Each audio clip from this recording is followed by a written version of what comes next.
Good evening. आप सभी लोगों का हमारे यूट्यूब चैनल में स्वागत है। कैसे हैं आप सभी लोग? अच्छे होंगे ऐसी आशा करता हूँ।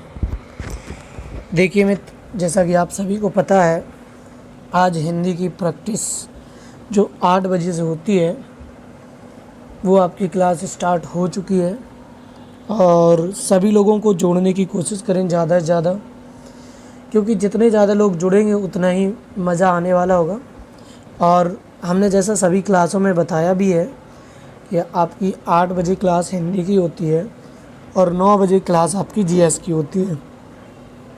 ठीक है, तो इस क्लास में आप प्रैक्टिस करेंगे और जीएस क्लास में आप पूरी तरह से डट करके बैठ जाएंगे, कॉपी पेन लेकर के 9 बजे। ठीक है, समय ना होते हुए फिर भी आपको समय निकालना है। लेकिन हिंदी की क्लास ऐसी होती है कि आप नहीं भी समय निकालते हैं, अगर कहीं भी चल रहे हैं रास्ते में, तब भी आप खोल करके उसे आसानी से पढ़ सकते हैं। ठीक है, तो आज का टॉपिक है हमारा कारक। तो आज हम लोग कारक टॉपिक को पढ़ने वाले होंगे। ठीक है मित्र, तो सभी लोग आंसर भी दीजिएगा, हम आप सभी लोगों का इंतज़ार भी करेंगे। तो चलिए भाई, देखिए पहले तो कुछ बातों को सुन लीजिएगा। जैसे कि कारक विभक्ति जो होती है वो 8 प्रकार की होती हैं। कर्ता से लेकर के संबोधन तक ये कारक विभक्तियाँ होती हैं। जैसे आप सभी लोग जानते हैं, कर्ता ने कर्म को करण से के द्वारा संप्रदान के लिए अपादान, है ना, अपादान के लिए और ये सारी चीज़ें अगर आप देखेंगे तो ये बचपन से आप पढ़ते आ रहे होंगे, है ना। तो इन सभी चीज़ों को याद रखना है और 1 बाय 1 आपको आंसर देते जाना है कि कौन सा कारक किसका होता है। चलिए भाई, लिखा हुआ है हे, अरे, ओ विभक्ति चिन्ह किस कारक का है? हे, अरे, ओ विभक्ति चिन्ह किस कारक का है? तो याद रखिए, इसमें हम लोग सीधा पढ़ते हैं कि संबोधन कारक में हे, ओ, अरे होता है। ठीक है, तो इसका संप्रदान का मतलब होता है के लिए, अधिकरण होता है मैं पय पर, संबंध होता है काकी रे रारी रे। तो ये A option, B option, C option तीनों कट जाते हैं, डी ऑप्शन हमारा बच जाता है। तो डी ऑप्शन ही ए, ओ, अरे बचता है, तो वो आपका सही हो जाएगा। तो इसका आंसर डी नंबर सही है। अब आगे देखिए क्वेश्चन नंबर 2। क्वेश्चन नंबर 2 में कह रहा है कि संप्रदान कारक में कौन सा प्रयोग किस अर्थ में होता है? संप्रदान कारक में को का प्रयोग किस लिए होता है? तो देखिए जरा, संप्रदान के लिए होता है। क्या होता है? संप्रदान के लिए। ठीक है, तो ऑप्शन नंबर ए इसका आंसर सही है। फिर आगे की ओर अगर हम चलेंगे तो अगला क्वेश्चन है हमारे सामने, लिखा हुआ राम ने किताब पढ़ी, है कि नहीं? वाक्य में किस कारक का प्रयोग हुआ है? तो हमने बताया था कि यदि वाक्य में एक कारक चिन्ह का प्रयोग होगा तो वही कारक चिन्ह लागू हो जाएगा। ठीक है, तो उसमें हमें केवल एक कारक विभक्ति दिख रही है, ने। तो यही कारक विभक्ति ने आपकी लागू हो जाएगी। तो इसमें कौन सी कारक विभक्ति है? कर्ता कारक होता है। ने विभक्ति किसकी होती है? कर्ता कारक की। तो इसमें आपकी ए ऑप्शन सही हो जाएगा। करण कारक में होता है से और के द्वारा, है ना। ये आपके से और के द्वारा संबंध बताने के यूज में होते हैं। ठीक है, अब आगे चलिएगा, आगे की बात करेंगे हम। तो जैसे लिखा हुआ अपादान कारक, अपादान से होता है अलग होने में, तुलना करने में, या तुलना अगर हम किसी की करते हैं तब भी हमारा अपादान कारक आता है। संप्रदान कारक वैसे तो हम संप्रदान के लिए होता है, देने लेने के लिए।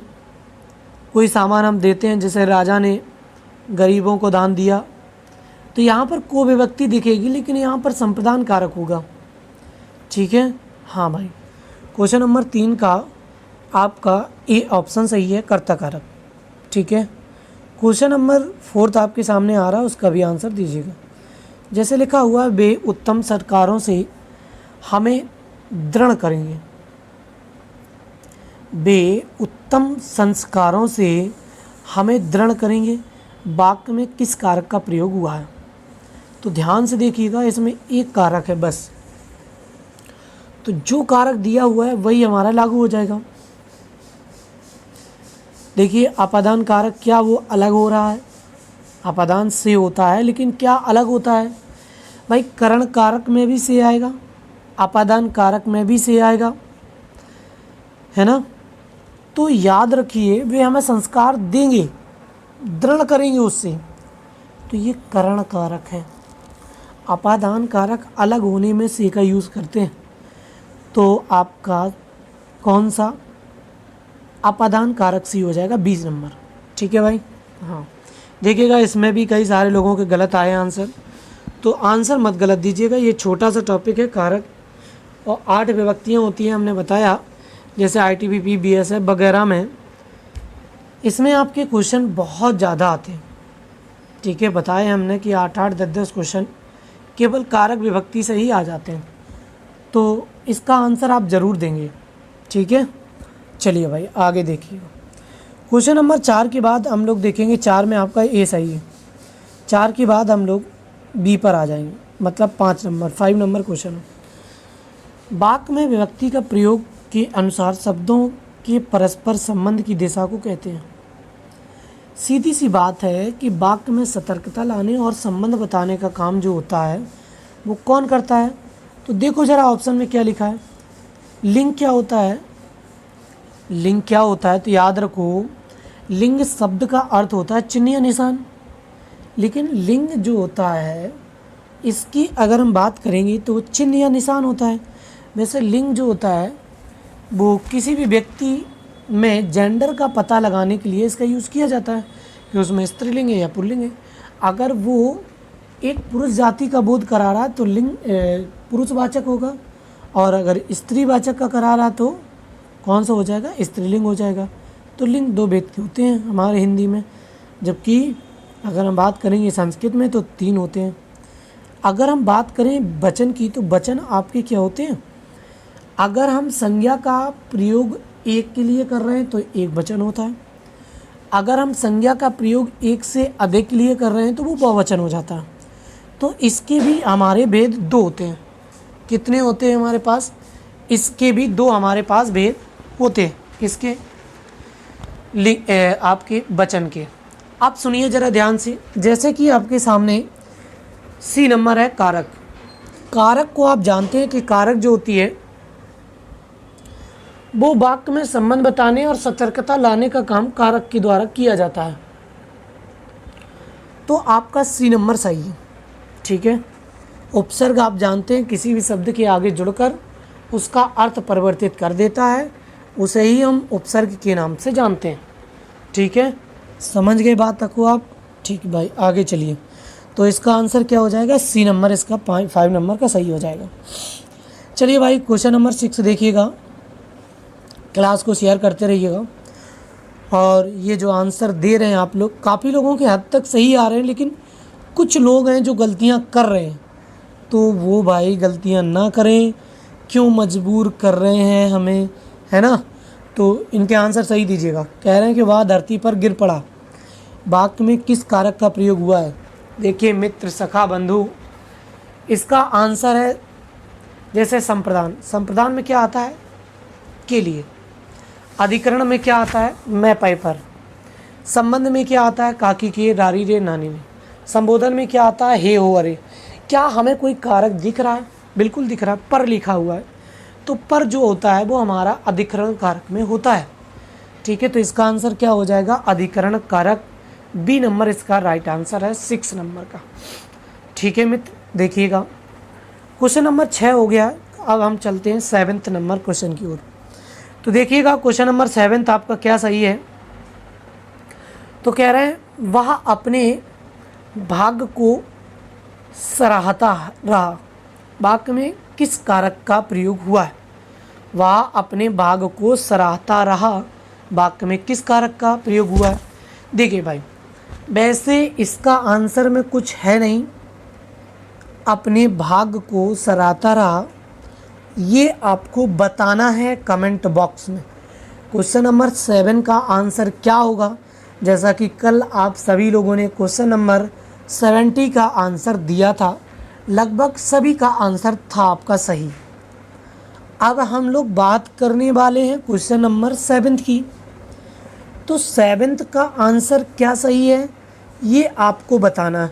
हम इसका ऑफलाइन कमेंट चाहते हैं कि क्या आंसर है, और इस क्वेश्चन पर डिबेट होना चाहिए क्योंकि अच्छा क्वेश्चन है, ये आपको आंसर बताना। चलिए भाई आगे देखिएगा। लिखा हुआ है बच्चे पंक्ति में खड़े हो जाओ। बच्चों पंक्ति में खड़े हो जाओ। वाक्य में किस कारक का प्रयोग हुआ है? याद रखिए, जब कभी भी वाक्य में संबोधन कारक या कह दें विस्मयादि बोधक चिन्ह का प्रयोग हो, वहाँ पर संबोधन कारक होता है। क्योंकि यहाँ पर एक टीचर ने बच्चों को संबोधित किया है, या हो सकता है कि गार्जियंस ने संबोधित किया हो कि बच्चे एक पंक्ति में खड़े हो जाओ, तो ऐसा भी हो सकता है, मतलब यहाँ संबोधित किया है उनको। तो इसका आंसर आपका कौन सा हो जाएगा? संबोधन कारक हो जाएगा, डी नंबर सही। ठीक है। संप्रदान में क्या होता है? के लिए होता है। अधिकरण में क्या होता है? मैं पेपर। संबंध में क्या होता है? काकी रे रारी रे होता है। ये आपको बताना। ठीक है। तो इसका आंसर वैसे हमारे अकॉर्डिंग डी है। अब अगर आप और कुछ देना चाहते हैं तो वो दे सकते हैं। आगे लिखा हुआ है पेन टेबल पर रखा है। देखिए मित्र, अगर हमने बोला कि पेन टेबल पर रखा है, जैसे हमने आपको एग्जाम्पल भी बताया था कि बंदर मेज पर बैठा है, बंदर मेज पर बैठा है, या पुस्तक मेज पर रखी है, कुत्ता छत पर है या छत पर बैठा है, कौवा डाल पर बैठा है। तो ये सारे एग्जाम्पल आपके किसी के ऊपर बैठे होने का बोध करा रहे हैं, मतलब किसी वस्तु के ऊपर होने का बोध कराया जा रहा है। तो इसका आंसर जो होगा वो आपका ऊपर का मतलब होता अधिकरण कारक, मैं पाइप पर। तो इसका आंसर बी ऑप्शन सही हो जाएगा। ठीक है। आगे चलें क्वेश्चन नंबर 10। क्वेश्चन नंबर अगर हम 10 की बात करेंगे तो देखिएगा, इसमें लिखा हुआ किस कारक में से विभक्ति का प्रयोग साधन के अर्थ में होता है? चलिए भाई देखिए, अपादान में भी से होता है, लेकिन ये संबंध बताने तुलना करने में इसका यूज़ किया जाता है। किसका? से का। किसका? अलग होने में या संबंध या तुलना करने में अपादान में होता है। कर्ता की विभक्ति जो होती है मुन्नो ही होती है, ने। इसका तो कोई चांस ही नहीं है। अब बात आती है करण की, तो करण में भी से का प्रयोग किया जाता है। संप्रदान के लिए होता है ये ऑप्शन, मतलब बी ऑप्शन और डी तो सीधे कट जाते हैं। बचता हमारा ऑप्शन ए है और सी है। तो कमेंट करके बताइए आंसर क्या है सही। हम देखते हैं, आपका वेट करेंगे इसका आंसर, क्या आपका आंसर सही हो रहा है। देखिए कई लोगों के आंसर आने शुरू हो गए हैं, कई लोगों ने दे भी दिए हैं आंसर काफ़ी देर से। तो देखिए इसका आंसर है करण कारक, क्योंकि करण से या के द्वारा, मतलब एक साधन बताया जाता है, किससे मारा है, किससे पीटा है, किससे पढ़ा है, या किसी से काम किया। तो से का अर्थ यहाँ साधन के रूप में किया जाता है करण कारक में। ठीक है। आगे अब हम लोग चल रहे हैं कहाँ की ओर? सी ऑप्शन की ओर। तो 10 के बाद क्वेश्चन नंबर पढ़ेंगे हम लोग 11 नंबर। 11 की बात करेंगे। कह रहे कारक चिन्हों को यह भी कहा जाता है। क्या कहा जाता है भाई मेरे? कारक चिन्हों का दूसरा नाम क्या है? तो याद रखो, हम अव्यय का दूसरा नाम आभिकारी जानते हैं। अव्यय को आभिकारी के नाम से जानते हैं, इनका दूसरा नाम ये होता है। हाँ, आंसर दीजिएगा भाई, आंसर दें, आंसर दें, आंसर दें, हम सभी का सुन रहे हैं। अब सुनिए ज़रा, क्या संज्ञा चिन्ह कहा जाता है? ऐसा बिल्कुल भी नहीं है। क्या परसर्ग कहते हैं? ऐसा बताएं आप। क्या संयोजक कहा जाता है? बताइए ज़रा कमेंट करके। देखिए भाई, वैसे इसका आंसर जो सही है वो आपका परसर्ग, इसका आंसर सही है, क्योंकि इसके जो कारक होता है उसे हम परसर्ग के नाम से भी जानते हैं। हालांकि किसी एक स्टूडेंट ने आज कहा भी था क्लास में कि परसर्ग किसे कहते हैं, ये हमने नहीं पढ़ा। तो याद रखो मित्र, परसर्ग हम किसे कहते हैं? तो परसर्ग के नाम से हम किसे जानते हैं? कारक चिन्हों को जानते हैं। अगला क्वेश्चन देखिएगा, क्वेश्चन नंबर है 12।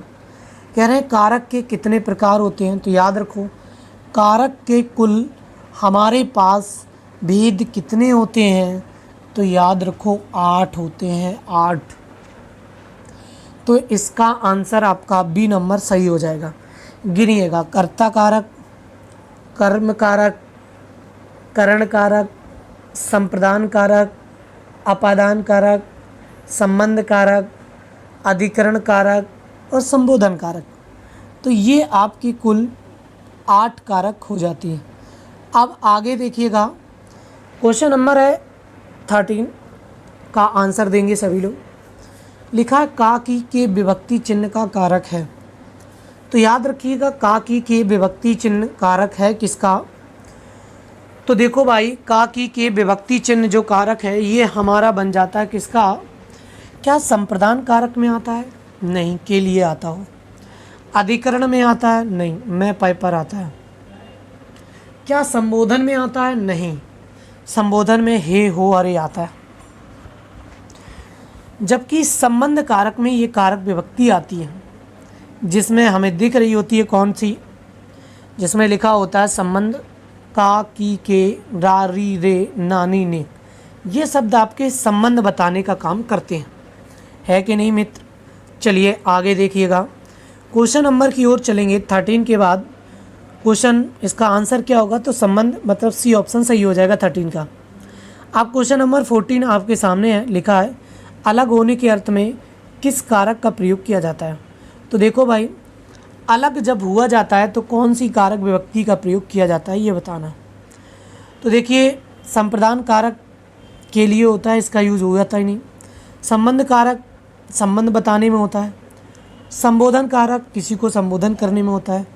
अपादान कारक ये जरूर से जो होता है वो अलग होने के अर्थ में प्रयोग किया जाता है कि नहीं? तो इसका आंसर भी सही हो जाएगा। काफ़ी लोग सही आंसर दे रहे हैं भाई, इसको हम देख रहे हैं पूरी तरह से। आगे देखिएगा, क्वेश्चन नंबर है, कह रहे हैं बेल से फूल गिरे। देखिए, बेल से फूल गिरे या हिमालय से गंगा निकली या बंदर छत से कूदा, ये सारे के सारे जैसे पत्ते पेड़ से गिरे। इसका सही आंसर क्या है तो कमेंट करके बता दीजिएगा। हम आपका क्वेश्चन आंसर का इंतज़ार कर रहे हैं भाई। चलिए आंसर बताइए जल्दी से। देखिए भाई, इसमें आप लोगों ने आंसर जो बताया है वो काफ़ी लोगों ने सही बताया कि अपादान कारक, क्योंकि जब कोई किसी से अलग होता है तो से का प्रयोग हम करते हैं। तो याद रखो, जो बेल है उस बेल से फूल अलग हुआ है तो ये अपादान कारक में काउंट किया जाएगा। ठीक है, ये संबंध में नहीं आएगा। कर्म की को विभक्ति होती है, करण की से होती है, लेकिन क्या से का प्रयोग हो रहा है करण कारक में? तो नहीं भाई, इसमें संबंध ना ही बताया जा रहा है, ना ही करण बताया जा रहा है, ना ही कर्म है, इसमें अपादान कारक है। डी ऑप्शन सही है। चलिए मित्र देखिएगा, क्वेश्चन नंबर 16 है। 16 का आंसर बताना है। छात्र कक्षा में निबंध लिखता है, वाक्य में प्रयुक्त कारक है। देखिए भाई, छात्र कक्षा में निबंध लिखता है, तो इसका आंसर आपको बताना है। बहुत ही अच्छा क्वेश्चन है। चलिए आंसर बताना शुरू करिए मेरे मित्र, हम इंतज़ार कर रहे हैं सभी का। अच्छा क्वेश्चन है, दीजिएगा आंसर, दीजिएगा जल्दी से। हाँ भाई, कई लोगों के आंसर आने शुरू हो गए हैं और कई लोगों के आंसर आ भी रहे हैं, जिसमें हम देख रहे हैं कि कुछ लोगों की गलतियां आ रही हैं। देखिए, इन लोगों ने जहाँ तक पढ़ा नहीं है टॉपिक, इसलिए ये गलतियां कर रहे हैं। देखिएगा, छात्र कक्षा में निबंध लिखता है, तो याद रखिए क्या इसमें संबंध बताया जा रहा है? नहीं। क्या संप्रदान है? नहीं। क्या कारण है नहीं? तो कह रहे हैं कि छात्र में निबंध लिख रहा है तो ये अधिकरण कारक है। काफ़ी लोगों ने आंसर दिया है। ये आंसर उन्हीं लोगों के सही हैं जिन्होंने पहले से टॉपिक को पढ़ रखा है, एक बार नहीं 4 बार पढ़ा है। समझ गए कि नहीं? हाँ जी भाई। तो इसके आंसर जो हैं वो आपके क्या सही हैं? अधिकरण कारक इसका आंसर सही है। ठीक है, तो याद रखिए अधिकरण कारक इसका आंसर सही है, क्योंकि वो छात्र कक्षा में बैठ करके पेपर देगा। अधिकरण में लिखते हैं हम लोग मैं पय पर, तो इसमें मैं शब्द आया जो अधिकरण का अर्थ दिखा रहा है। ठीक है, आगे देखिए क्वेश्चन नंबर 17 में लिखा है कि चाकू से काटता है, वाक्य में कौन सा कारक है? तो याद रखो मित्र, अपादान कारक नहीं है, क्योंकि करण है। किससे काट रहा है? चाकू से। तो कई लोग इसमें अपादान कारक लगाने की कोशिश करेंगे, तो चाकू अलग नहीं हो रहा भाई मित्र, फल जो है वो अलग हो रहा। अगर वो ये लिखता कि से का अर्थ अलग होने में हो रहा होता तब हम लगाते। जैसे राम ने रावण को बाण से मारा, तो बाण से मारा, तो यहाँ अपादान नहीं है।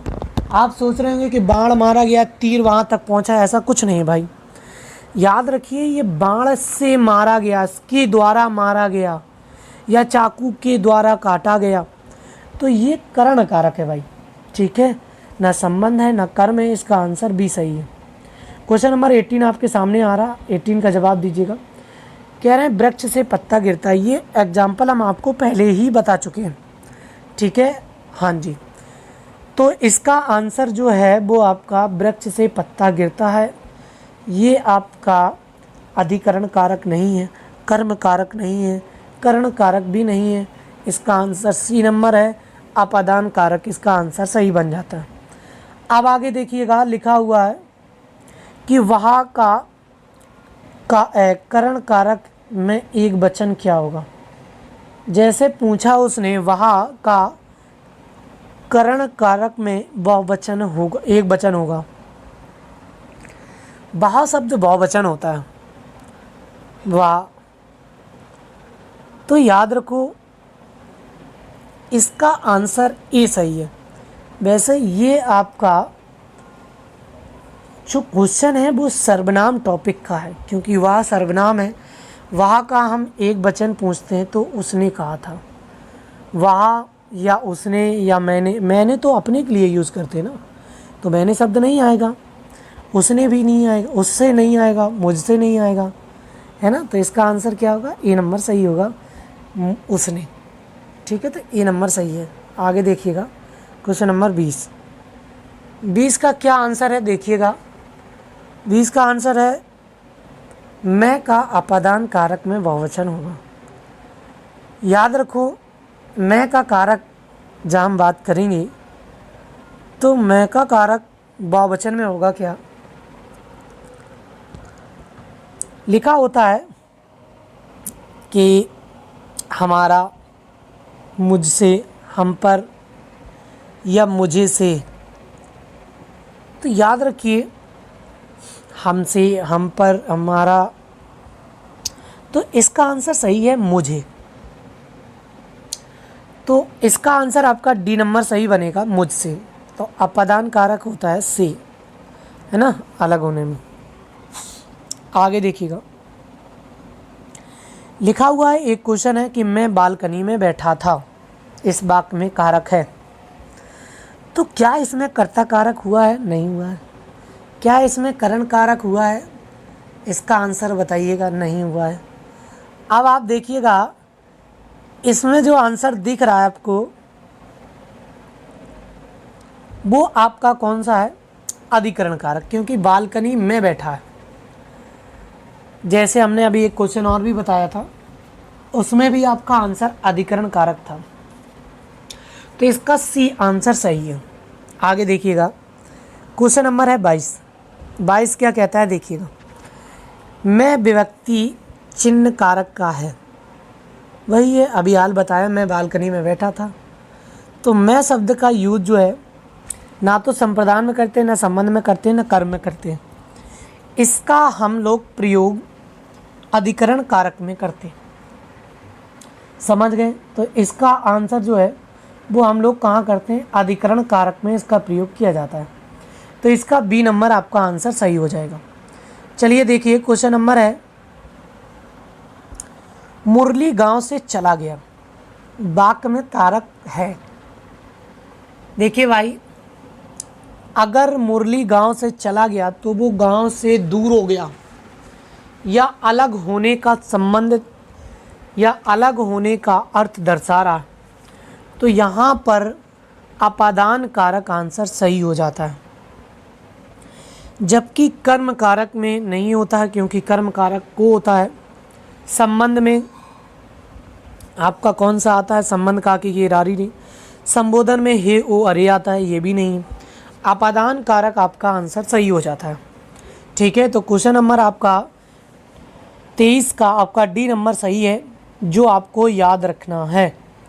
23 के बाद हम बात करेंगे 24 की। तो याद रखो, क्वेश्चन नंबर 24 में लिखा है भिखारी को रोटी दो। देखिएगा, मित्र सखा बंधु कह रहे हैं भिखारी को रोटी दो। इसका आंसर आप बताएंगे, बड़ा छोटा सा है लेकिन बड़ा डेंजर आंसर है। हाँ भाई, कमेंट करना शुरू करिएगा, आंसर देना शुरू करें। हम आपके कमेंट का और आंसर का इंतज़ार कर रहे हैं। देखिए, कई लोगों के आंसर आने शुरू हो चुके हैं। हाँ भाई, अभी सही आंसर नहीं आया है, और दीजिएगा सभी लोग। हाँ भाई, कुलदीप कहाँ हैं? आंसर क्यों नहीं दे रहे हैं भाई? आंसर दीजिएगा, लगातार कमेंट करिएगा। चलिए देखिएगा, कह रहे भिखारी को रोटी दो। देखिए, अभी हमने आपको बताया कि जब किसी को कोई देने लेने के लिए यूज़ का करेंगे बात की, तो वहाँ हम विभक्ति को नहीं देखते हैं। आप इस विभक्ति को देख रहे होंगे कि भिखारी को रोटी दो, तो याद रखो भिखारी को रोटी दो। अब आप समझेंगे कि इसमें को विभक्ति है और इसमें कर्म लगा दो, क्योंकि कर्म की विभक्ति को होती है, ये गलत है। क्योंकि इसकी विभक्ति जो होती है भिखारी वाली, ये हमने बताया था संप्रदान कारक होता है। राजा ने गरीबों को दान दिया, इसमें भी संप्रदान कारक है। यार, आपने भिखारियों को खाना दिया, तो ये भी संप्रदान कारक है, क्योंकि जब आप किसी को लेने देने की बात करेंगे तो संप्रदान कारक होगा। ठीक है, क्वेश्चन नंबर आपका 24 का बी नंबर सही है। क्वेश्चन नंबर आप आते हैं कहाँ से? 25 नंबर पर।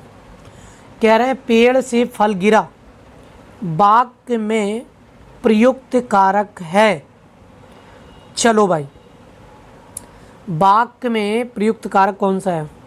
तो याद रखो, इसमें भी फल जो है वो पेड़ से अलग हो रहा है, तो इस कंडीशन में अपादान कारक हमारा हो जाता है। करण कारक नहीं है, फिर अधिकरण कारक भी नहीं है, संप्रदान कारक भी नहीं। फल पेड़ से अलग हो रहा है, इसलिए से का प्रयोग किया गया है। सी नंबर इसका आंसर सही है 25 का। 26 नंबर का क्वेश्चन देखिएगा। क्वेश्चन कह रहा है तोता डाली पर बैठा है। ये भी क्वेश्चन हम आपको बता चुके हैं। आपको बताया था कि पक्षी पेड़ पर बैठा है, तो वही क्वेश्चन है कि तोता डाली पर बैठा है। तो ये आप आंसर देंगे, और हमें लगता है आंसर सभी के सही आए हैं, किसी का भी गलत आंसर नहीं आया है। तो याद रखो, अब आप लोग होशियार हो चुके हैं। तो इसका आंसर है अधिकरण कारक। ठीक है, हाँ जी भाई। देखिएगा आगे, फिर है क्वेश्चन नंबर आपका 27। लिखा है गीता हाथ से मारती है। अरे डंडा से मारे या हाथ से मारे या किस डंडे से पीटे या जूती से पीटे या किसी से भी पीटे मारे, तो ये आपका कौन सा कारक होगा? ना तो कर्ता होगा, ना अपादान होगा, ना अधिकरण होगा। ये कारक विभक्ति है कर्ण की, क्योंकि के द्वारा या से इसमें हम इसकी प्रयुक्त कहते हैं करक कारक की, कर्ण कारक की। ठीक है, तो 27 नंबर का आंसर सही है। 27 के बाद याद रखिएगा अब है 28 नंबर क्वेश्चन। लिखा है कुदाली से खोदता है। इस वाक्य में प्रयुक्त कारक है। भैया सीधा सीधा समझ में आ रहा है कि कुदाली से खोदता है मतलब वो किसी से करण से काम कर रहा है। कुदाली के द्वारा खोदता है या कुदाली से खोदता है, तो इसका आंसर करण कारक बन जाएगा। ठीक है, तो इसका आंसर आपका डी नंबर कौन सा ए नंबर सही है। समझ गए बात को? हाँ जी भाई। आगे देखिए अगला क्वेश्चन क्या है। अगला क्वेश्चन है रवि पेड़ से गिरा। भैया चाहे पत्ता गिरे, चाहे रवि गिरे, चाहे बंदर गिरे, चाहे कोई भी गिरे, इसका आंसर जब अलग होगा कोई किसी से तो अपादान कारक होता है। तो इसका आंसर सी सही है, क्योंकि अपादान कारक में अलग होने के अर्थ में से का प्रयोग किया जाता है। ठीक है, ना तो संप्रदान है, ना अधिकरण है, ना ही संबोधन है।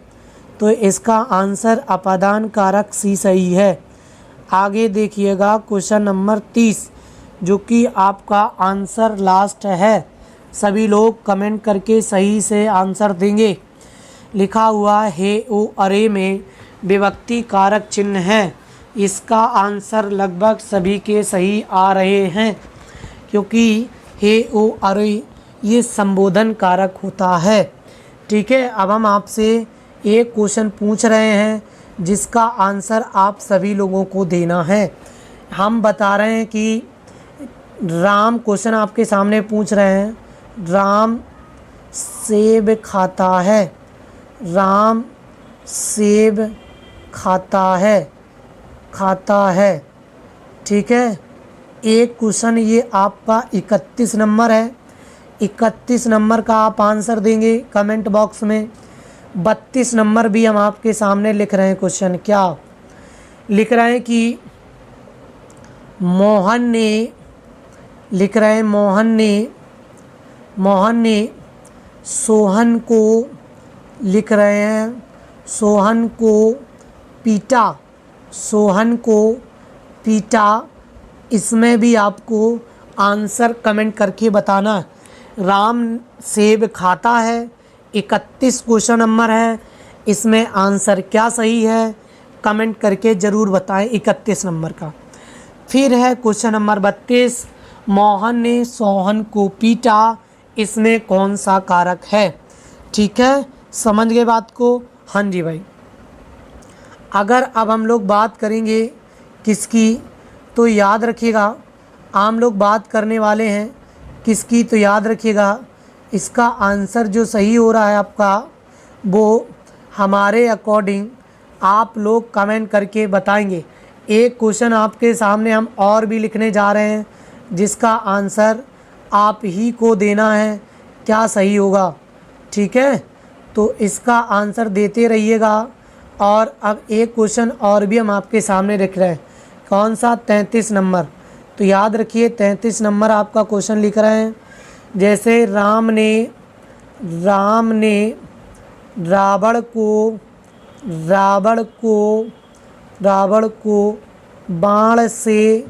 बाण से मारा। तो याद रखिए जब एक वाक्य में कई कारक चिन्ह होते हैं, जैसे ने भी कारक चिन्ह है, को भी कारक चिन्ह है और से कारक चिन्ह है, तब उस कंडीशन में हम आंसर क्या लगाएंगे, इसका आप सभी को आंसर देना है। तो 31 नंबर, 32 नंबर, 33 नंबर और क्वेश्चन नंबर 7, इसका ऑफलाइन कमेंट करके आप ज़रूर बताएंगे। ठीक है, तो ये हिंदी की प्रैक्टिस आपकी धुआंधार क्लास चल रही है। तो कल से और सभी लोगों को जोड़ने की कोशिश करेंगे। ज़्यादा से ज़्यादा लोगों को जोड़िए क्लास में, क्योंकि ये क्लास आपकी बहुत ही महत्वपूर्ण है। आप जो भी अभी सीआरपीएफ या सीआईएसएफ का पेपर लगा है उसमें हिंदी आपकी ज़बरदस्त आती है, तो इसको आप ज़रूर देखिएगा क्लास को, ठीक है। तो आज के लिए हम सभी लोगों का धन्यवाद देते हैं जुड़ने के लिए क्लास को, और जो लोग पहली बार जुड़े हैं वो क्लास को सब्सक्राइब ज़रूर कर लेंगे मित्र, ठीक है, और बेल आइकन प्रेस कर लेंगे जिससे नोटिफिकेशन आपके पास पहुंचता रहे। तो आज के लिए हम लोग इतने ही रखते हैं। Thank you, all the best, good night. और 9 बजे की क्लास में आना ना भूलें सभी लोग। ओके।